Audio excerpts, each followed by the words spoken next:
Welcome back to Cloud 42, I'm James. Many of the videos on this channel feature work done on my CNC mill. This is a Grizzly G0704 mill that I converted to CNC a couple of years ago.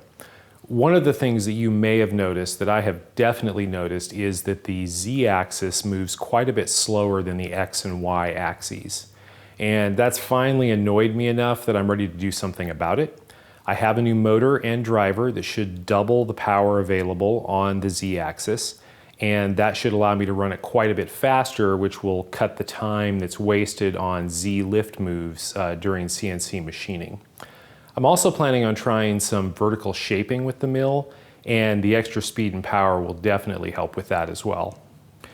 Here we are over at my surface plate. This is a 24 by 36 plate that I picked up about a year ago, but this is the first time that I think you've seen me use it in a video.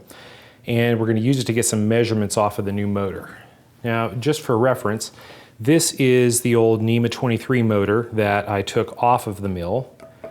And this is the new NEMA34 motor that's going on. Now, this is about, I think, 570 ounce-inches, about 4 Newton meters of torque. And the new motor is a little over double that, 1,200 ounce-inches and about 8 1/4, 8.5 Newton meters of torque. So this is a dual shaft motor. I just got the dual shaft because I don't know if someday I want to run it closed loop with an encoder on the back, and I just wanted to preserve that option. Now, to install this on the mill, one of the things that you'll note is this motor has a back cap, has all the wiring where it comes out of the motor protected under a cover with a nice neat little connector, and I want to do the same thing for this motor. This is a 3D printed back cap. The design for this came from Haas Machine. I did a Haas CNC conversion on the mill, and we'll look a little bit more at that later. And Haas included the STL files for this 3D printed motor cap that fits on the back. However, he does not provide those, as far as I can tell, for a NEMA34, so we've got to design our own.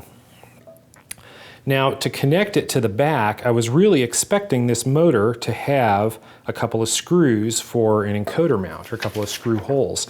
And if you look at the drawing for the back of the motor, it shows these two holes. And I had it all planned out, and I was going to use those to connect it. But as it turns out, those holes are not there. This motor has no holes. Grab a couple of 1, 2, 3 blocks so I can set this down on its end. So we need to find another way to mount to the back of the motor. Now you note that there are 4 screw holes here, and those are for the long screws that go all the way through holding the motor together. Now the back of this is fairly thick, and originally these screws came all the way through and they were flush with the back, and there were no exposed threads that I could use. So I actually pulled all of these screws out, ground about 4 or 5 millimeters off the back, and then reinstalled them. So I've still got plenty of meat in the end cap here, but I've got about 5 millimeters of exposed thread on the back. The only trick is going to be we need to figure out exactly where those holes are located. Before we do that, let's just get some basic dimensions off of this motor that we're going to need in order to design a back cap that's going to fit over this. Okay, so I have a rough diagram of the back of the motor. This is not dimensioned in any way, but I have located where the holes are, A, B, C, and D, which is where these are going to be. We're going to have to take some measurements of those. But first I want to get the overall dimensions and the dimensions of the notches. So the overall dimension of the motor here looks like 3.376. 3.374, so we'll call that 3.375, 280. And since I want to do the same thing that was done here and actually have the contour come around and match the notch in the motor, I need to know the radii of these corners. Now, I don't have a set of radius gauges from Starrett or anybody else, so I actually just made a set myself. And these are just 3D printed, and I can use them to fit them in here. That's 7 millimeter in there, that's too big. 6.5, still too big. 6 millimeter, that's actually a pretty good fit. 5.5 is too small. So that is definitely 6 millimeters. And then the question is, what is this outside one? 6 millimeters is too big. 5.5 too big. 5's a pretty good fit. 4.5 is too small. So that is 5 millimeter. Okay, so the only other thing that we need on the back of this motor, let me get the dimension of this opening just so we know how big that is. 3/4 of an inch will be plenty.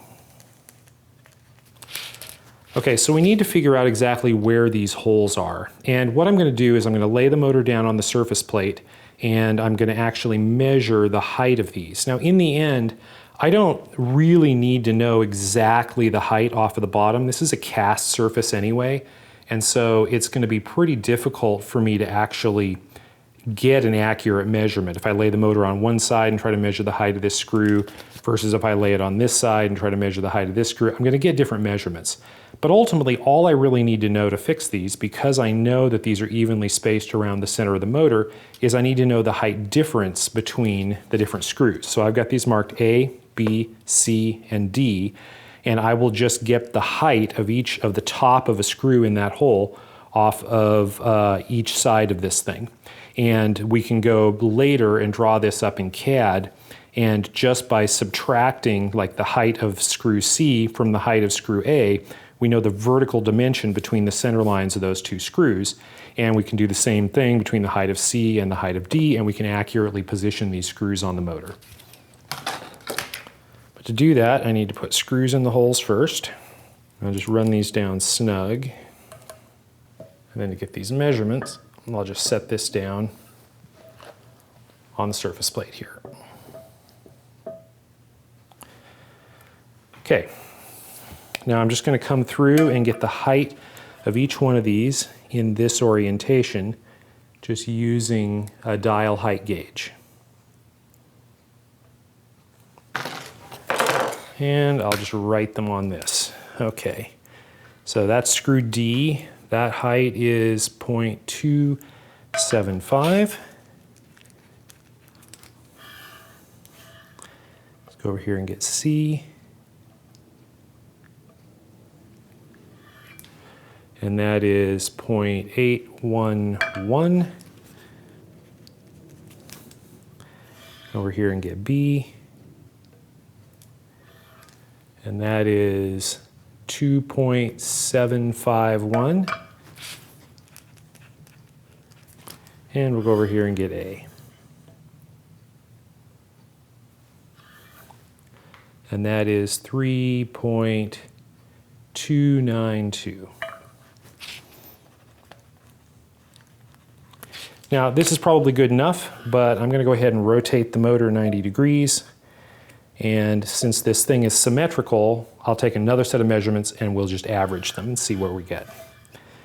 So starting back on A at the top.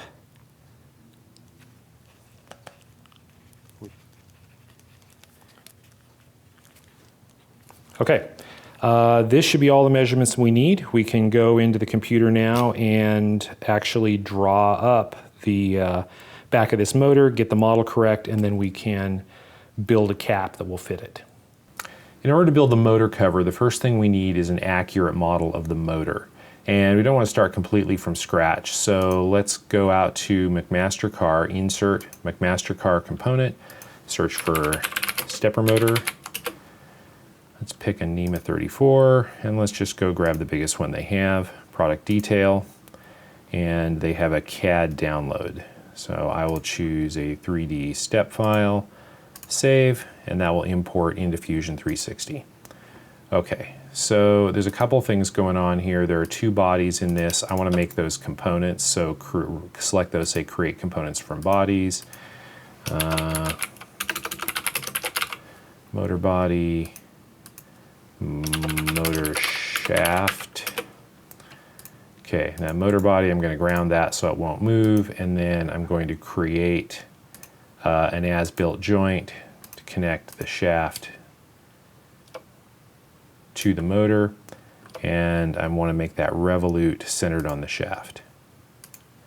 Okay, so now we should have, we have a shaft that rotates. Now this may or may not matter to you. whether you want to have this thing modeled so that it's actually connected or not. It just depends on what you're going to ultimately do with the model and whether that's going to matter to you. Like if you wanted to connect something to this motor and model the movement of that, you'd want to have that axis. Okay, let's try to adjust this motor now and make it look like ours. We've only got one flat on the shaft. Now the shaft is not the right length. I'm not going to bother changing the front of this, but you can do that if you want. I do need to model it coming out of the back 17 millimeters. Now if we come in here and look, there's a little chamfer on the back of that. I'm just going to click on that surface and delete it. Now the chamfer's gone. And now I can click here, press pull, and bring this out 17 millimeters. Okay, so now we have our 17 millimeter shaft protrusion on the back, and we go ahead and put the chamfer back on. Half a millimeter looks fine. Okay, now let's look at the shape of the motor. This is what we're going to need to model the cap to match, and this motor's got these flats. I'm just going to control click and select all of them. The motor that I actually have, they're rounded. There's fillets there instead of chamfers. So I'm just going to select all of those, hit the delete key, and now they're gone. Do the same thing with these fillets. Our motor does have fillets, but they're probably not the same size, so select all those, delete. Okay, now let's adjust the overall size of the motor. So inspect between those two lines. We've got 3.39 inches, so that's 3,390. When I measured the motor, it was 3,375. So that's what, 15 thousandths less. So we need to shrink this motor by 15 thou. So I'll right click there, press pull, and we want to go in minus 0.0075. So 7.5 thousandths off of each side. Control click on all the surfaces. Okay, and now if we measure this again, we should be right on. 3.375, great. How about this dimension? That dimension is 2.228. What I actually measured was 2.280, which is 52 thousandths difference. Divide by 2, it means we've got to pull it out and make it bigger by 26 thou. So we'll just do exactly the same thing. Right click there, close this. Right click here, press pull, bring that out 28 thou, and we'll just select all of these surfaces with control click, and we're done. We've got a motor that's now the right dimensions. Now let's hit F, put the fillets back in. I'll just click all of these, and we measured these as 6 millimeter. Hit F again for fillet, and we'll select all of these edges and put the 5 millimeter that we measured onto all of these. Okay, now the motor has all the correct dimensions. Now let's work on the holes in the back. Right click here, create sketch, and I want to do two things. I want to put a circle in the center because there's an opening in the back around the motor, and I want to basically just create a guide circle that I can use when I'm modeling the shaft protection on the back. And I also want to put in a point. Put in the points for the screw holes that we need to model. So I'll just put in one and then create a circular pattern around the center of the motor with 4 instances. Okay, so what that's done is it's created 4 points, and if I grab those and move them, you can see they're linked, and because of the circular pattern, Fusion will automatically keep those symmetrical around the motor. But what we need to do now is get them positioned accurately where they go. Now you'll remember we had this diagram when we were doing measuring on the surface plate, and I just arbitrarily labeled these screw holes, A, B, C, and D. There's nothing magical about those letters, I just did it so I could keep track of them. Now we measured from the bottom edge of the motor, which is sitting on the surface plate, to the top tangent edge of that screw. And normally to do anything with that, I would then have to subtract half the diameter of the screw to get the dimension from this edge to the center of the hole. But the motor itself is a casting, and depending on which side you measure from, they're a little bit different. So I'm going to skip all of that and jump right to the most accurate measurement I have, which is the distance between A and C vertically, and between B and D vertically. Because I measured the top edge of the A screw and the top edge of the C screw, if I just subtract those, I'll get the vertical distance between the centers of those screws. Now I have that. I entered these all into Excel. So these are the two height measurements I took for A, once on one side, and then when I rolled the motor and took it again, those happen to be the same. The other ones are different. The height of B, the height of C, and the height of D. So if I want the distance between A and C, I can just subtract. So equals A minus C. And the same thing with B minus D, equals B minus D. And Excel will just replicate those formulas. So these are those distances. So this is these are 4 measurements I've taken that are the distance between A and C and the distance between B and D, which should be exactly the same. Now these are probably drilled holes because of their size, so they're going to be slightly inaccurate. But what I can do is take the average of all of these and get and average out that error. And so this is my best estimate for the actual height distance between A and C and B and D, which should all be the same. Now we can do the same thing for the height difference between A and B and between C and D to get this shorter dimension. So I can just go in here, equals A minus B equals C minus D, and replicate those over, and then do the same thing with the formula. So there's my best guess of the average height between A and B, which is the same as between C and D. So let's take this dimension, and let's just go put those dimensions onto our model. Dimension between here and here, and I'll just paste in the value, 2.47525. Now you can see that that's moved those around, and I still have some degrees of freedom here, but not as much. I can't move it off the side. So now if we want to lock this down further, I'll put in the height between these two. Go get my value. Put that in. And now these should be locked and and I can't move them at all. And the reason for that is because the circular pattern is keeping those positioned, and then the dimensions have them locked so that they can't move now. So between these 3 constraints, I'm completely, I have those all locked in position and they can't move, and they are in the correct positions on the motor. Okay, so let's go ahead and extrude this in minus half a millimeter or something, just so that I have that reference surface to work from. Oh, I didn't dimension that. Dimension. We measured this about 750. I'm going to make it a little bit bigger, about 850, just so that we don't run into any kind of interference between any kind of a ring we model around to protect the shaft and the shaft itself. Now, of course, the sketch switches off once you use it for something. So I turn it back on, and let's put in our holes. And we'll select all of these points as our hole positions. And let's see here, hole type, simple, tapped, full depth, flat bottom, and the depth of this is going to be 5 millimeters.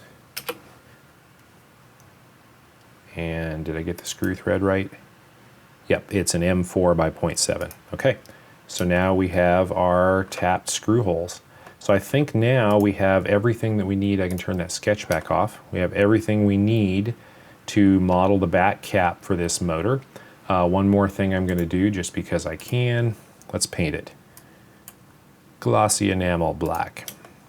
Okay, that also makes it easier to see those screw holes. Okay, let's save it, and we're ready to model the cap. So we'll start with an empty drawing. Now I've already saved this, which is important if you want to bring other things in, and then I'm going to bring in the stepper motor that we just modeled. Okay, so this is a linked component. Okay, I'm going to go ahead and ground this while I remember.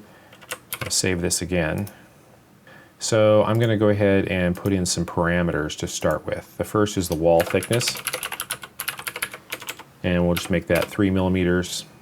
And I'm going to put in a couple of other things. The size for my clearance holes, and we're going to make those 4.8. This is for an M4 screw. 4.8 millimeters is the free fit clearance hole, and I find that that's usually the best dimension to try to use if you don't have tight tolerance requirements and you're just trying to fit things together when you're 3D printing. Okay, and then the last thing I want is the counterbore diameter, and that is, I looked it up on a chart. Free fit is 8¼ millimeters for an M4 socket head cap screw, and we'll need that here in a minute. Okay, so let's start by putting a sketch on the back here. Now we want to bring in our walls, so I'll hit O for offset. We want to sketch a wall, we want that on the inside, 3 millimeters. And we want to offset around this center hub as well. Whoops, wall thickness, which is 3 millimeters.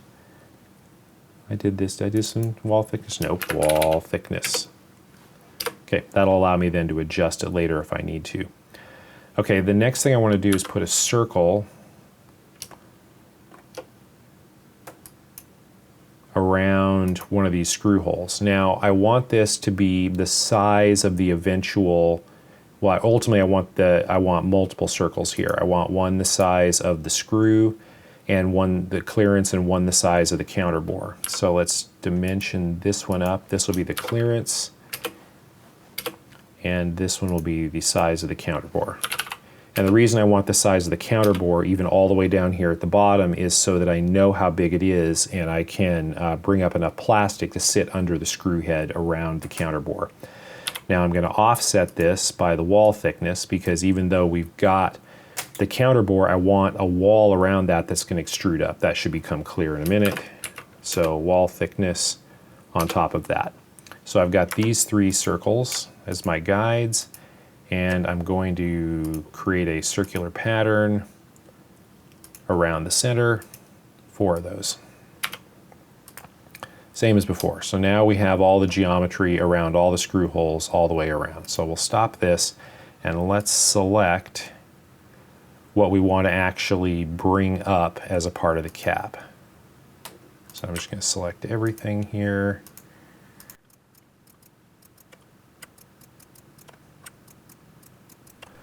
Okay, so there's that geometry and this ring, and let's extrude this up, and we'll come up 25 millimeters. And we want to make sure that we're creating a new component. Okay, so now we have the basic shape, and you can see that I've left plenty of meat around that screw to make sure that the bolt head inside its counterbore will sit on top of solid plastic, and there'll still be enough plastic around it to create a wall that comes up to the top of the part. Okay, so let's create the top over this, and so just create a sketch up here. We don't have to put anything in it, but by creating a sketch, the geometry of the surface the sketch is on is automatically transferred to it so that we can select all of this. So I can select this, and this will come all the way across. And now I can just extrude that up by the wall thickness. And so now we have a cap, and if I do a section analysis here so you can see what's going on, we actually have the complete cap created on the top here. Okay, turn off that. There we go. So now we need to cut a hole in the side and put a cover over it to get to the wires. So I'll just create a sketch here. And let's do a center rectangle. We use the midpoint there to make this nice and easy. And we'll bring it up to the top there. How wide do we want it? Let's say 30 millimeters. That looks good to me. We'll offset it to the inside by the wall thickness. Big surprise there. Okay, and so that's going to create geometry that's going to cover this. Now I can extrude this to cut an opening into the inside. So now we have an opening through that wall that goes in. Turn my sketch back on since I used it for an extrusion, it went away.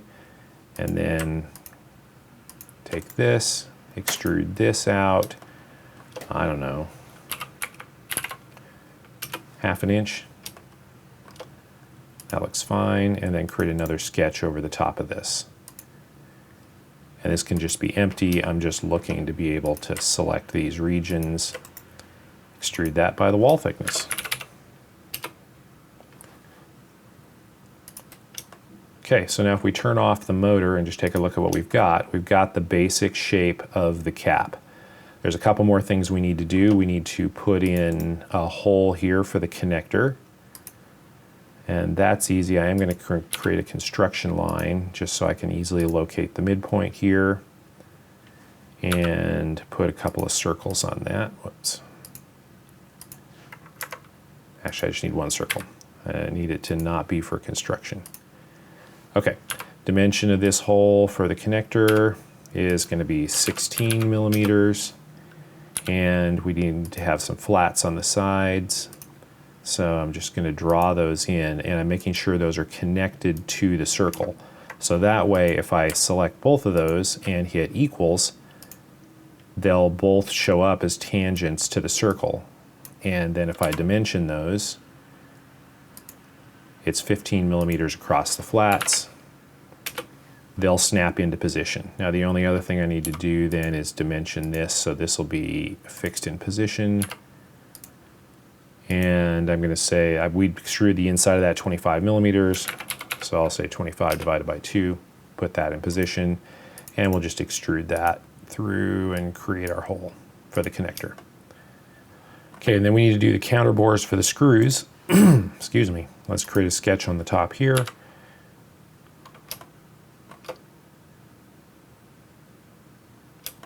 Make sure I'm selecting the right center here.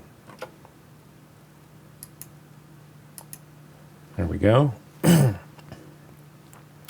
Dimension that. That will be the counter bore diameter. That looks right.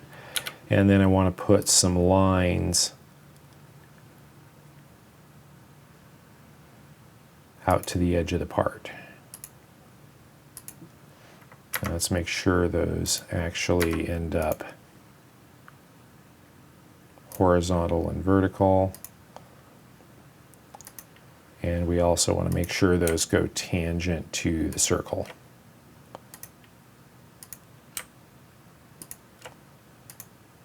Okay, and let's take that geometry and create a circular pattern and run that around as well. Circular pattern around this, oops, around the center 4. Okay, so now we have the counter bores on all of the sides, and now we can go and select that and extrude those down.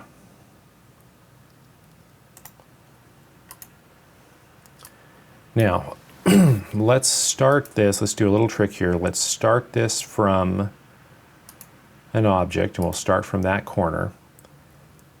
And then we want to offset that up. Now, how far? We're going to use 25 millimeter screws. We have a 5 millimeter deep hole.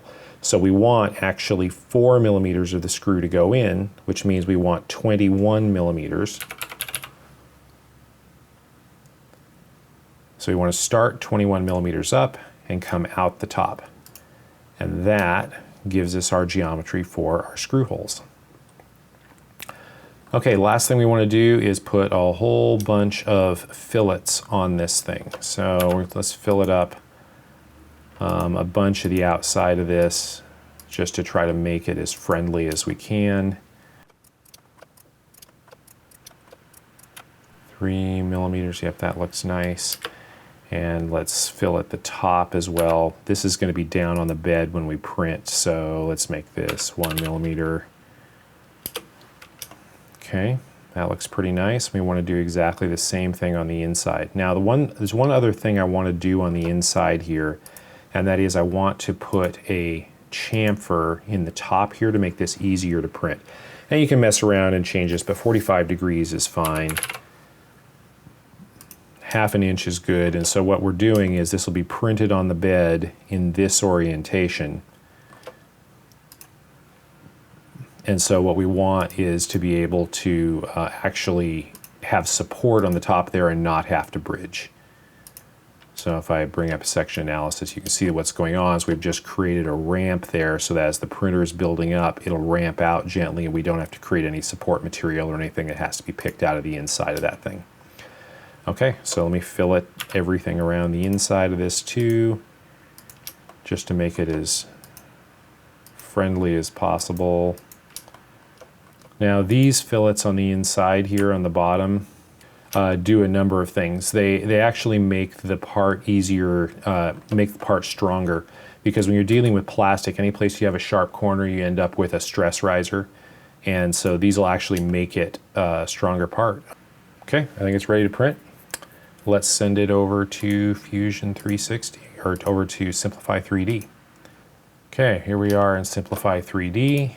Let me grab my process settings window here. I want to use the 8-inch printer because I've got the green 3mm filament that I've used on everything else.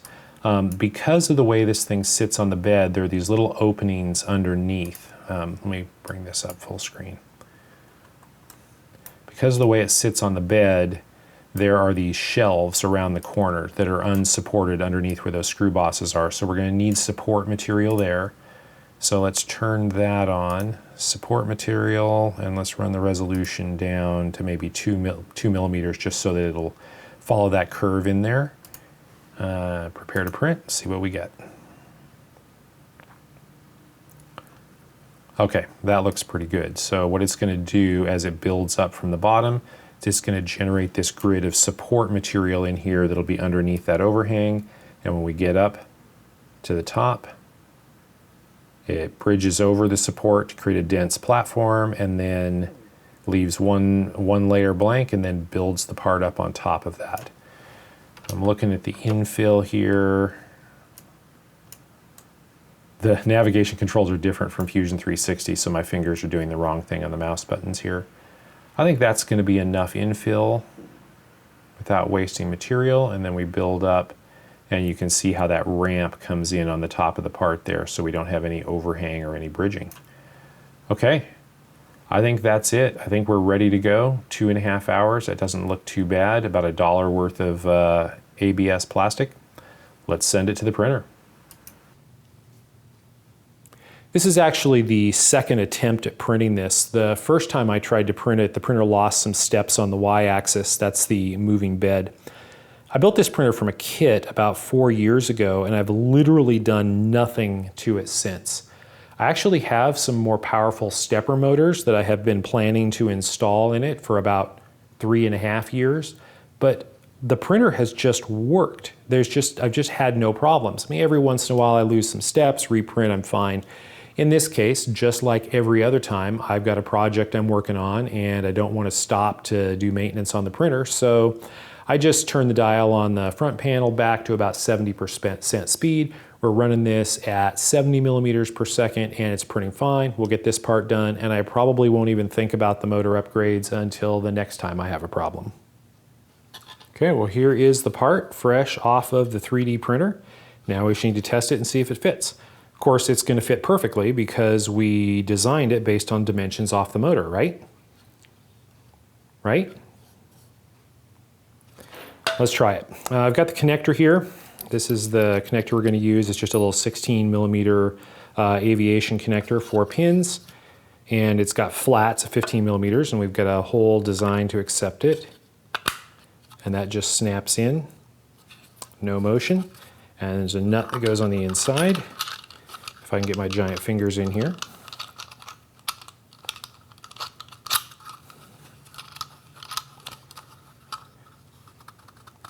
Now I'll take that out later and solder these wires onto it. But for now, let's just put it over the motor. Now the wires will probably end up looping around this once or twice. I'll cut some off, but I want to leave plenty in case I want to use the motor for some different application in the future. I don't want to be, getting the wires down to where they're banjo wired around. I want to have options for the future.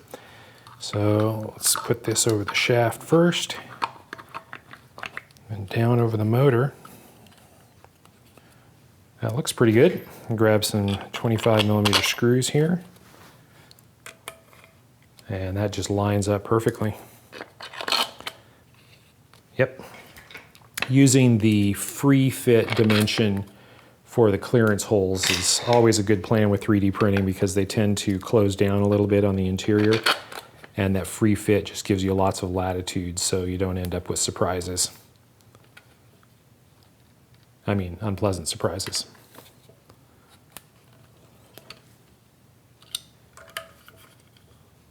Okay, and I can feel it is compressing the plastic a little bit, not bottoming steel against steel in the bore, which is exactly what we wanted. There should have been a millimeter of clearance. Oh, that's very nice. The radii match, that follows around, fits nice and flush. This is closed against the side of the motor. I could not be happier with that. I was joking earlier about it fitting perfectly the first try. That usually doesn't happen. This is the exception. Not that I'm displeased with that.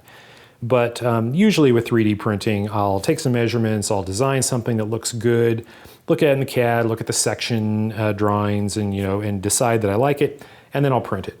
Under no illusions that the first iteration of the part is going to work. Because what almost always happens is CAD and the real world are not exactly the same. Should be, but when you get the part in the real world, your mind works differently, you start to try to fit it, you start to see things that you didn't see in the CAD. And usually adjustments are necessary. But that's one of the great things about 3D printing, is that iterative adjustment is very easy. If I see that, okay, this doesn't quite fit, I'd like another 0.5 millimeter, I go into the CAD, change the dimension by 0.5 millimeter, hit print again, come back, I go do something else. I don't have to supervise the printer, it does its job. 2 or 3 hours later, I come back, I get the new part off, I try that.